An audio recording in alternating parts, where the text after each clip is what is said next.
안녕하세요. 현쌤입니다. 이번 영상은요. 적용기능사 필기 핵심 문제 41번부터 60번까지 풀이해 보도록 하겠습니다. 자, 시작하겠습니다. 41번 생울타리 전지전정하려고 한다. 태양의 광선을 골고루 받게 하여 생울타리 밑가지 생육을 건전하게 하려면 생울타리의 단면 모양은 어떻게 하는 것이 가장 적합한가? 1번 팔각형, 2번 원형, 3번 삼각형, 4번 사각형. 자, 답은 삼각형인데요. 자, 여기에서 보시면은 생울타리 전지전정이라고 나와 있어요. 자, 생울타리 같은 경우에는 자, 이렇게 되어 있죠. 자, 그래서 이렇게 햇빛을 볼 때요. 그래서 위에는 강하게 쳐주고 밑에는 보통 이렇게 약하게 쳐준다. 이렇게 되어 있죠. 빛이 투과하려면은 위에는 강하게 쳐주고 밑에는 약하게. 예, 그래서 아래까지 모두 태양의 광선을 골고루 받게 하여 생울다리의 밑가지 생육을 건전하게 한다. 이렇게 되어 있습니다. 예, 그래서 이거는 삼각형의 단면 모양이다. 이렇게 보시면 되겠습니다. 42번 비료의 3요소가 아닌 것. 1번의 칼슘, 2번의 칼륨, 3번의 인산, 4번의 질소. 자, 답은 1번이고요. 비료의 3요소다. NPK를 얘기하는 거죠. NPK. 자, 칼륨이 들어가면 이거는 4대, 4요소에 해당합니다. 자, 그래서 NPK, 질소, 그 다음에 그 다음에 칼륨. 이렇게 되어 있죠. 자, 그래서 3요소도 좀 암기를 하시고요. 4요소까지 해서 암기를 하시는 게 중요하다 보겠습니다. 그래서 질소라는 건요. N이죠. 자, 그래서 이거는 성장. 그 다음에 입수. 여기에 관여한다. 이렇게 보시면 되고요. 인이라는 거는 열매, 예, 꽃. 예, 그래서 열매, 꽃에 관여한다. 이렇게 보시면 되고요. 칼륨이라는 거는 뿌리 부분, 그 다음에 단백질 형성, 이렇게 관여한다. 이렇게 체크를 해 놓으시면 되겠습니다. 43번 가해 수종으로 향나무, 편백, 삼나무 등이 있고 똥을 줄기 밖으로 배출하지 않기 때문에 발견하기 어렵고 기생성 천적인 좀벌류, 맵시벌류, 기생파리류로 생물학적 방제를 하는 해충은 1번 장수하늘소, 2번 밀끈이 하늘소, 3번 측백나무 하늘소, 4번 박쥐나방. 자, 측백하늘소, 측백나무 하늘소입니다. 자, 그래서 향나무하고 편백나무, 삼나무 등의 똥을 줄기 밖으로 배출하지 않기 때문에 발견이 어렵다. 이렇게 되어 있죠. 예, 암기하시면 되겠습니다. 자, 44번입니다. 다음 중 식엽성 해충이 아닌 것은 1번의 복숭아 명나방, 2번의 미국 흰불나방, 3번의 솔나방, 4번의 텐트나방. 체크하십시오. 자, 답은 복숭아 명나방입니다. 자, 식엽성이라는 거는요, 잎을 갉아먹는다. 이렇게 보시면 되는데요. 예, 그래서 무슨 나방류는 식엽성에 해당한다. 이렇게 외우시면 될 것 같아요. 그래서 솔나방, 미국 흰물나방, 텐트나방은 식엽성에 해당하는데 복숭아 명나방은 여기 잎을 갉아먹는 게 아니라 복숭아 열매 쪽도 먹기 때문에 여기서는 식엽성 해충이 아니다. 이렇게 봅니다. 44번이 1번입니다. 45번 적용식재 설계도를 작성할 때 수목명, 규격, 본수 등을 기입하기 위한 인출선 사용의 유의사항으로 올바르지 않은 것은 보기 문제 읽어보시기 바랍니다. 자, 답은 2번인데요. 인출선의 방향과 기울기는 자유롭게 표기하는 것이다. 자, 이렇게 나와 있어요. 그래서 우리가 인출선을 수목을 표시할 때 자, 이렇게 해서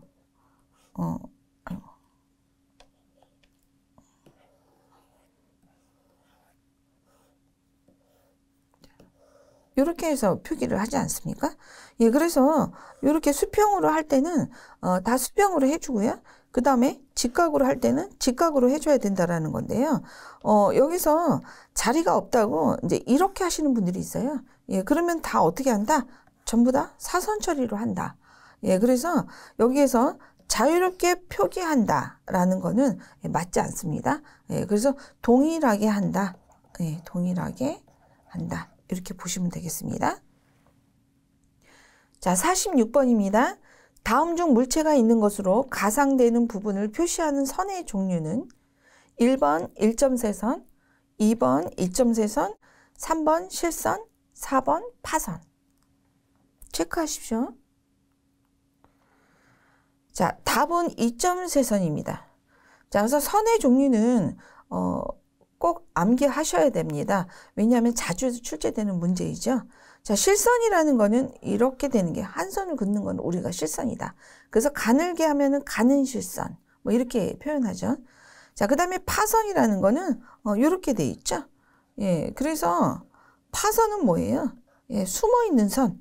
그래서 우리가 퍼거라 안에 벤치가 있다 할 때 우리가 어떻게 합니까? 예, 숨어 있는. 잘 안 보이죠. 지붕 때문에. 예, 그래서 이거를 우리는 파선 처리하죠. 그래서 파선이라는 건 숨은 선. 자, 몇 개만 외워도 답은 유추해서 풀 수가 있어요. 2.3선이라는 거는 가상선. 가상선. 예, 이렇게 체크해 놓으시고 외우시면 될 것 같습니다. 47번 정원의 한 구석에 녹음 용수로 쓰이기 위해서 단독으로 식재하려 할 때 적합한 수종은 자, 1번 칠엽수, 2번 박태기나무, 3번 홍단풍, 4번 꽝꽝나무. 답은 칠엽수입니다. 자, 여기에서 중요한 건 뭐예요? 녹음수라고 나와 있어요. 자, 녹음수라는 거는 잎이 굉장히 큰 걸 얘기하는 거죠. 자, 잎이 커서 자, 밑에서 사람이 앉아서 어때요? 예, 쉴 수가 있어요. 그렇죠? 예, 이렇게 해서 쉴 수가 있습니다. 자, 그래서 잎이 크다. 그 다음에 지하고가 높다. 예, 이거를 지하고라고 하죠. 지하고가 높은 거. 예, 이런 거를 고르셔야 돼요. 그리고 단독으로 식재하려 할 때 단정하죠. 굉장히 단독으로 쓸 때도 멋스러움이 있다. 이런 거죠. 적합한 수정은 그래서 대표적으로 칠엽수 같은 거는 잎이 굉장히 크지 않습니까? 예, 그래서 여기서 잎이 큰 거를 조금 녹음 용수를 고른다 하면은 칠엽수가 답일 확률이 크다 이렇게 보시면 되겠죠. 박태기 나무는 이제 관목이죠. 관목. 그다음에 꽝꽝나무도 관목입니다. 예. 홍단풍은요 관목은 아니지만 잎이 좀 작죠. 예, 그래서 녹음수라고 하기에는 조금 좋지 않습니다. 예, 그래서 여기서는 답은 1번입니다. 자, 48번입니다. 다음 토양층 위 집적층에 해당되는 것은 1번 A층, 2번 B층, 3번 C층, 4번 D층. 자, 답은 2번 B층인데요. 토양의 하부 구조를 한번 우리가 공부해 볼 필요가 있습니다. 자, 그래서 보시면은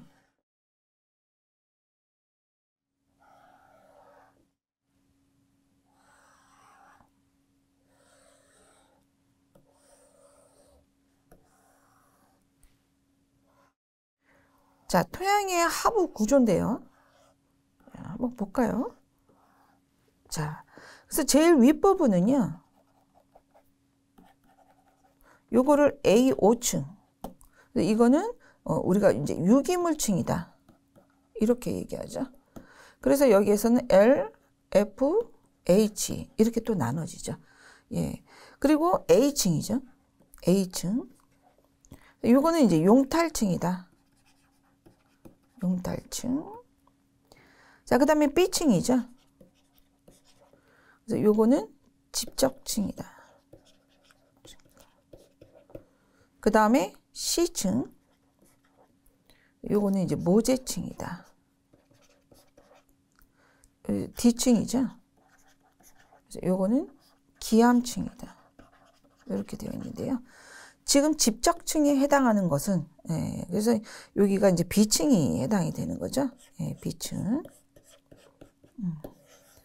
그래서 AO 용탈층은 다른 말로 이제 표토층이다. 뭐 이렇게 얘기하죠. 예. 그래서 AO층에서 유기물층 L이냐 F냐 H냐 이것도 시험에 잘 나오니까 참고로 좀 알아두시기 바랍니다. 그래서 유기물층이다. 낙엽이냐. 그 다음에 부식된 낙엽층이다. 부식된 낙엽층이다. H는 뭐예요? 보이지 않는 무기물층이다. 이렇게 되어 있어요. 그 다음에 표토층, 용탈층에 해당하고 B층은 집적층에 해당한다. 그래서 요거는 하부 구조는 반드시 외워놓으시기 바랍니다.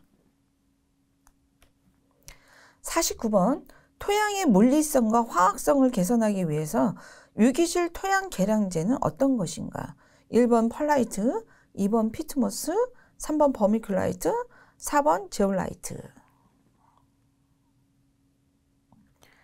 답은 피트모스예요. 자, 여기에서 보시면은 유기질이라고 나와 있어요. 유기질이라는 거는 영양이 있다라는 뜻입니다. 예, 그래서 여기에서 보시면 라이트 종류이죠. 라이트. 가볍다는 뜻이거든요. 그래서 펄라이트냐 버미큘라이트냐 이런 종류들은요. 전부 돌을 튀겨낸 하얀 가루다. 예, 이렇게 가루다 이렇게 보시면 돼요. 그래서 이거는 유기질이 아니라 무기질 용도. 예, 무기질이다 이렇게 보시면 돼요. 영양이 없어요. 예, 그 다음에 피트모스는 퇴적물이죠. 이렇게 연못이나 예, 이렇게 그런데 이제 퇴적되어 있는 낙엽이 퇴적되거나 퇴적되어 있는 거를 이렇게 모아서 썩힌 거 뭐 이런 거라고 보시면 돼요. 그렇기 때문에 굉장히 유기질이 풍부하다. 예, 이거는 답은 피트모스다 이렇게 보시면 됩니다. 50번 암거는 지하 수위가 높은 곳, 배수 불량 집안에 설치한다. 암거의 종류 중 중앙에 큰 암거를 설치하고 작은 암거를 연결시키는 형태로 넓이에 관계없이 경기장이나 어린이 놀이터와 같은 소규모의 평탄한 지역에 설치할 수 있는 것. 1번은 빗살형, 2번은 어골형, 3번은 부채살형, 4번은 자연형. 답은 2번 어골형입니다. 자, 그래서 보시면은 배수 불량 집안에 설치하고요. 그 다음에 암거의 종류는 중앙에 큰 암거를 설치한다. 좌우에 작은 암거들을 이렇게 설치하는 거죠. 이렇게 연결하는데 형태로 넓이에 관계없이 소규모 평탄한 지역이 할 수 있다. 예, 그래서 우리가 생선뼈를 생각을 하시면 돼요. 예, 그래서 이렇게 해서 생선 가시 모양 이렇게 생각을 하시면 됩니다. 주관이 있고요. 옆에 지관이 있는 겁니다. 이게 뭐다? 어골형이다. 이렇게 보시면 됩니다. 51번 콘크리트를 친 후 응결과 경화가 완전히 이루어지도록 보호하는 것을 가리키는 용어는 뭐라고 한다? 1번의 파종, 2번의 양생, 3번 다지기, 4번의 타설. 자, 답은 양생입니다. 응결, 경화, 굳어가는 과정을 얘기하는 거예요. 완전히 이루어지도록 보호하는 것을 가리키는 용어는 양생이다. 그래서 피막 양생이냐, 수분 양생이냐, 양생하는 방법도 나오죠. 여기서 답은 2번입니다. 52번 심근성 수목을 굴치할 때 뿌리분의 형태는 1번 접시분, 2번 사각형분, 3번의 조개분, 4번의 보통분. 체크하십시오. 자, 답은 조개분이에요. 자, 한번 분을 외워놓으실 필요가 있어요. 자.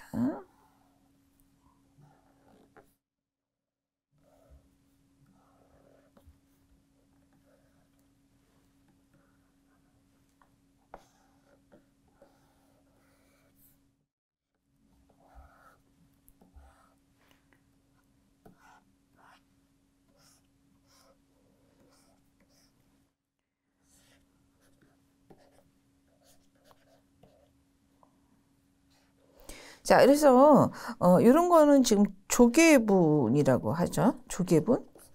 자, 그 다음에 요거는 보통분입니다. 보통분. 우리가 이제 분을 뜨지 않습니까? 예, 그래서 아래로 깊게 분을 뜨느냐, 약간 낮게 뜨느냐, 또 일반적인 보통분이냐, 이게 지금 접시분이죠. 그러면은 우리가 이렇게 생각할 수 있어요. 낮게 뜨는 접시분이다. 그러면은 뿌리 형태가 어떻게 되어 있다? 천근성이냐 심근성이냐 이렇게 나눠지는 거죠. 예, 그래서 천근성이라는 건 뭐예요? 예, 뿌리가 이제 이렇게 옆으로 가는 거죠. 예, 밑으로 길게 가지 않습니다. 이런 것들은 예, 낮게 뜬다 이렇게 보시면 돼요. 예, 그다음에 조개분이라는 거는 뿌리가 어떻게 되어 있다? 예, 밑으로 길게 뻗어간다. 이거를 우리는 뭐라 그래요? 예, 심근성이라고 한다. 심근성. 그래서 심근성은 뭐다? 예, 조개분으로 깊게 뜬다. 그 다음에 접시분으로 낮게 뜬다. 이거는 뿌리가 옆으로 가는 심근성이다. 이렇게 표현을 하죠. 예, 그래서 심근성 수목을 구체할 때 뿌리의 형태는 뭐냐? 예, 조개분입니다. 조개분. 네. 자, 53번. 이른번 늦게 오는 서리로 인한 수목의 피해를 나타내는 것은 1번의 조상, 2번의 만상, 3번의 동상, 4번의 한상. 답은 2번의 만상이에요. 자, 만자가 늦을 만자고요. 조자는 빠를 조자예요. 자, 그래서 1년 중에 12달, 12월, 11월, 그 다음에 10월, 1, 2, 뭐 이렇게 했을 때, 자, 1월, 10월 달, 11월 달, 12월 달.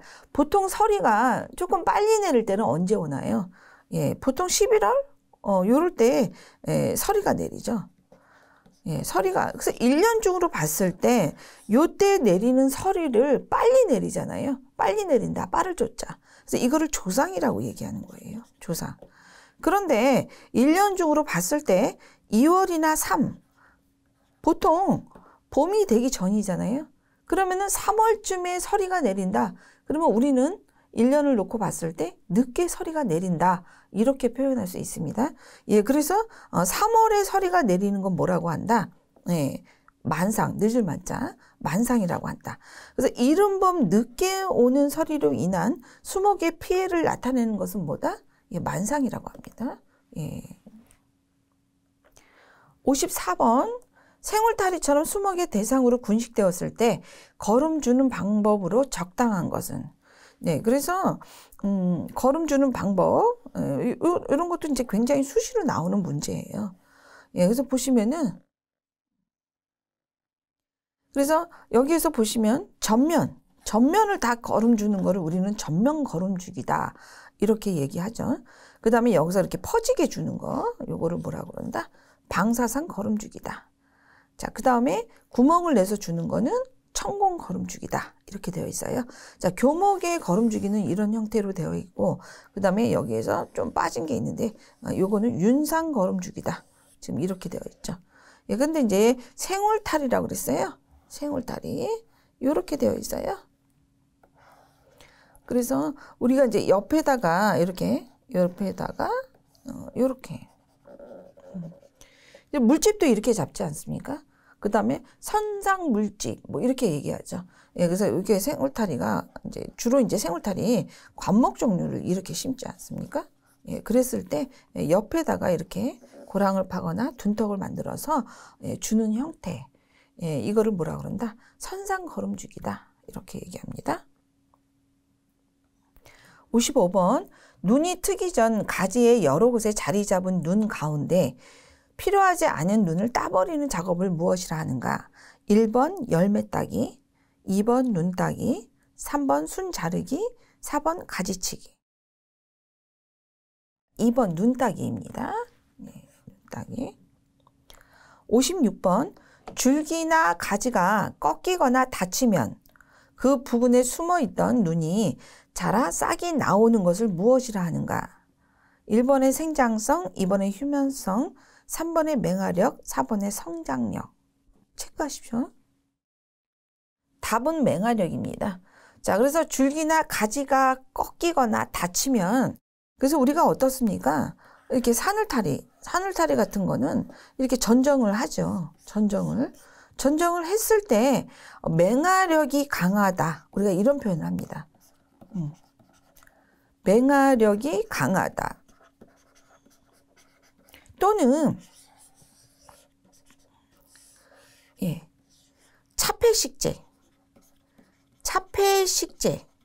차폐식재라는 건 뭐예요? 예, 가리는 수종이잖아요. 그래서 이 지하고가 굉장히 낮아야 되죠. 예, 그랬을 때 아래까지가 말라 죽지 않아야 된다. 우리가 이런 표현을 하죠. 그래서 산울타리 수종이나 울타리 수종, 그 다음에 차폐식재용은 우리가 요런데 이렇게 잘라서 전정을 하거나, 그 다음에 산울타리 수종도 어떻게 해요? 요렇게, 예, 요렇게 이렇게 전정을 하죠. 그랬을 때 맹화력이 강한 수종이 좋다. 우리가 이런 내용도 시험에 자주 출제되고 있어요. 예, 그래서 맹화력이라는 건 뭐냐? 전정을 했을 때 또 움터서 나오는 그런 기운들을 얘기하는 거예요. 예, 그래서 맹화력이 강하다. 이 말은 줄기나 가지가 꺾이거나 다치면 그 부분에 있던 숨은 눈이 자라 싹이 나오는 것. 이거를 우리는 뭐라고 한다? 예, 맹화력이라고 합니다. 57번. 일정한 응력을 가할 때 변형이 시간과 더불어 증대하는 현상을 의미하는 것은 1번의 취성, 2번의 크리프, 3번의 릴렉세이션, 4번의 탄성. 자, 답은 크리프입니다. 일정한 응력을 가할 때 변형이 시간과 더불어 증대하는 현상. 예, 그렇지만 여기서는 취성, 탄성, 이런 것도 보기 문제에 많이 나오기 때문에 참고로 알아두셔야 됩니다. 예, 취성과 탄성. 탄성 같은 경우에는 뭐예요? 고무공을 우리가 이렇게 고무줄에다 끼워서 이렇게 칠 때 어떡합니까? 다시 되돌아오죠. 다시 되돌아오는 성질. 이런 거를 탄성이라고 얘기합니다. 예, 이런 것도 참고로 알아두십시오. 58번. 콘크리트 공사 중 거푸집 상호 간의 간격을 일정하게 유지시키기 위한 것은 1번 스페이서, 2번의 세퍼레이터, 3번의 캠버, 4번의 긴장기. 답은 2번의 세퍼레이터. 그래서 사실은 우리가 이제 거푸집을 많이 사용할 일은 없죠. 예, 그래서 이런 거는 외우셔야 된다라는 거예요. 그래서 상호 간의 간격을 일정하게 유지시키기 위한 것. 예, 세퍼레이터. 이렇게 되어 있죠. 예. 그래서, 쐐기, 이런 거는 이제 캠버라고 합니다. 쐐기 같은 거. 그 다음에, 벌어짐을 방지한다. 그래서 우리가 이제 스페이서냐, 긴장기냐, 이렇게 얘기하는데, 참고로 다른 것도 조금 암기해 놓으시면 좋을 것 같습니다. 그래서 간격을 일정하게 유지시킨다. 그러면 답은 세퍼레이터가 되겠습니다. 59번. 콘크리트의 균열 발생 방지법으로 옳지 않은 것. 틀린 거예요. 1번의 콘크리트의 온도 상승을 작게 한다. 2번 물 시멘트비를 작게 한다. 3번 단위 시멘트량을 증가시킨다. 4번 발열량이 적은 시멘트와 혼화제를 사용한다. 자, 답은 3번이에요. 단위 시멘트량을 증가시킨다. 그래서 콘크리트에 균열이 생긴다. 그러면은 우리가 시멘트를 물하고 혼합해서 이렇게 비비게 되면은 거기에는 뭐가 나온다? 열이 발생한다라는 거예요. 그래서 우리가 그거를 수화열이라고 하죠. 수화열. 그런데 수화열이 발생해서 수화열이 높아지면은 우리가 뭐가 생긴다? 균열이 생기는 거예요. 예. 그래서 수화열을 낮추기 위해서 우리가 혼화제나 이런 거 수프 형태의 혼화제 재료를 넣어줄 수가 있습니다. 예, 그래서 그거는 수화열을 낮춰서 균열을 방지해 준다. 이렇게 보시면 돼요. 예, 그래서 단위 시멘트량. 예, 그래서 우리가 빈부합이냐, 부배합이냐, 이런 말을 하죠. 이렇게 설명드릴게요. 빈부합, 가난하다. 부배합, 부자다. 예. 그런데 시멘트량을 늘리면 어떻게 될까요? 예, 비비면 비빌수록 어떻게 된다? 수화열은 높아진다. 높아지면 어떻게 돼요? 균열이 생긴다. 이 원칙만 아시면 돼요. 수화열이 높아지면 균열이 생긴다. 그러면 어떻게 되겠어요? 안 좋죠. 예, 그래서 우리는 수화열을 낮추기 위해서 노력을 해야 된다라는 겁니다. 예, 그래서 시멘트량을 증가시키는 거는 균열 발생 방지법으로 좋지 않습니다. 예, 그래서 답은 3번이 되겠습니다. 자, 60번. 다음 중 인공 토양을 만들기 위한 경량제가 아닌 것. 자, 인공 토양이에요. 예, 그래서 인공 토양이라는 거는 무슨 라이트 이런 종류. 예, 돌을 튀겨낸 가루. 이런 것들은 주로 우리가 인공토양이라고 해요. 그래서 무기질이죠. 무기질. 이런 것들은 영양이 없다. 예, 없어요. 예, 그래서 진주함을 1100도씨에서 튀겨낸 가루, 흑음모를 1000도씨에서 튀겨낸 가루, 이렇게 보시면 돼요. 라이트 종류는 다 뭐다? 예, 가벼운 입자. 예, 이런 것들을 얘기하는 겁니다. 그래서 이런 것들은 이 화산재 이런 것도 마찬가지죠. 인공 토양이다 이렇게 볼 수가 있어요. 예, 그런데 부엽토라는 건 뭐예요? 예, 썩힌 거, 예, 부식된 거. 예, 이런 것들은 보이지 않는 미생물도 풍부하고요. 굉장히 영양분이 많이 함축되어 있다 이렇게 보시면 돼요. 그래서 인공 토양을 만들기 위한 경량제가 아닌 것, 예, 여기에서는 예, 부엽토가 해당이 됩니다. 자, 여기까지 60번까지 모두 마치겠습니다. 네, 수고하셨습니다.